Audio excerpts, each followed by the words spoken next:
from Bug Eye Guys. Today though, we're talking about an Austin Healey 100 from 1954. A BN1 is what they called it, the first series. And these 100s, as they called them, were called 100 because they needed to go 100 miles an hour. That was part of their marketing at the time. This was the first big Healey. The Bug Eye didn't come out until 1958. So in 54, they had this machine, and the only way they could get it to go 100 miles an hour was to get the windshield out of the way. And the way that they did that was by having it fold from this point where it mounts into this little receptacle. And what that gave you can see the photos on our website, was this raked windscreen. It was just the most handsome sports car of the day, in my humble opinion. I think that this car is so underrated for what it is, because it's just, I've talked about this in other videos because I've had a bunch of these, and that really weird, funky grille is, I think, very, very special. It's just such a gorgeous car. This is a Le Mans spec hood that was added, which gives you better airflow and cooling, which is always nice on these big Healeys. And then of course the leather belt across the hood, the bonnet, is something that always surprises me how much people notice and like a car that has a leather strap across the hood. It's not something that I would necessarily have chosen for these cars, because it's one more material that you need to protect and think about, but on the other hand, it adds an interesting contrast, and people pick up on that and love seeing the car with that belt. In fact, I got that compliment quite often driving these.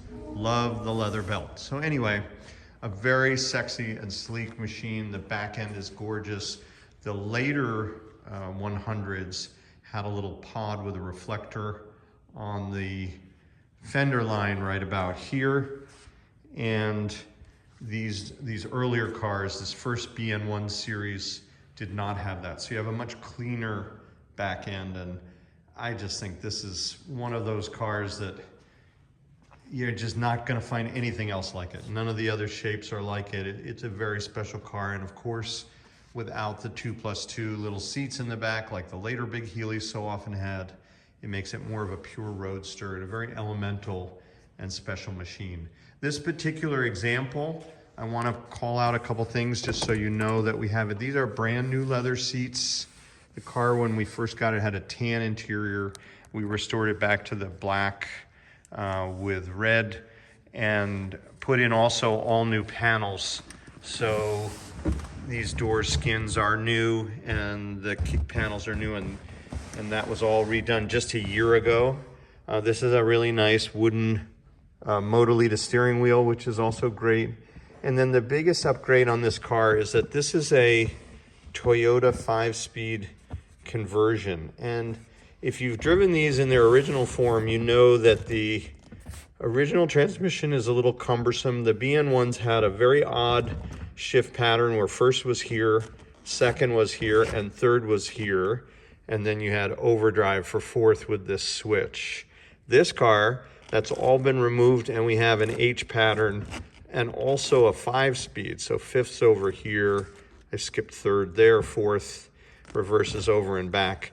And so you have a modern gearbox in an old car, and some people who are purists may initially think that's not a good thing, but I have to tell you, having driven a lot of these, the BN1 gearbox is a fragile, old design, and it was a column shift car from a different Austin product at the time. It's just not a special gearbox and not something you really need to preserve. Yeah, if you're just going to drive the car around the block, that's fine.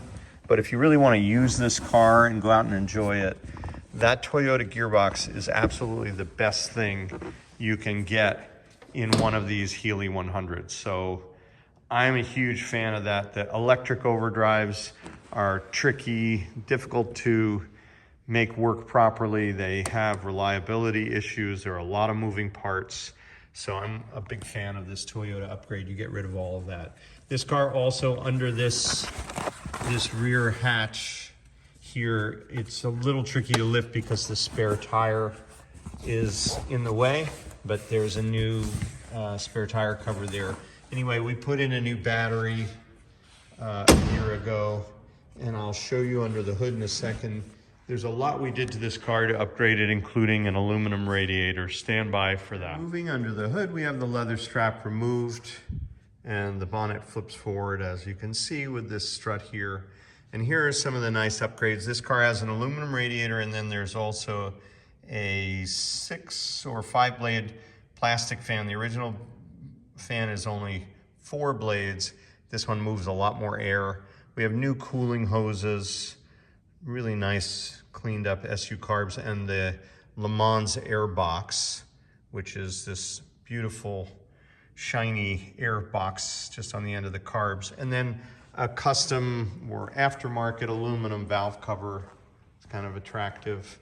That's the original color of the engine, the 4-cylinder 100 engine. There's a spin-on oil filter adapter there, a stock starter motor, and an alternator conversion.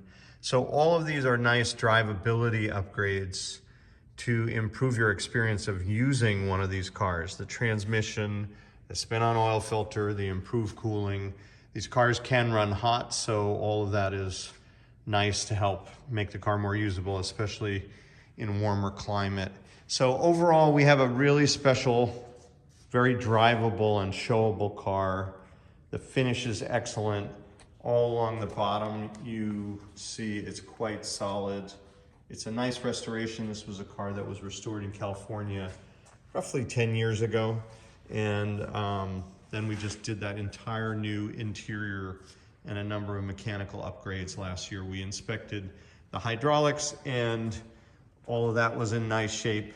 And these are also recent Vredestein tires and also recent beautiful chrome wire wheels. So if you're looking for a big Heeley, or you want to get into big Heeleys, these cars are really attractive at a very attractive price given what you're getting. A really rare art piece, this one in such nice condition.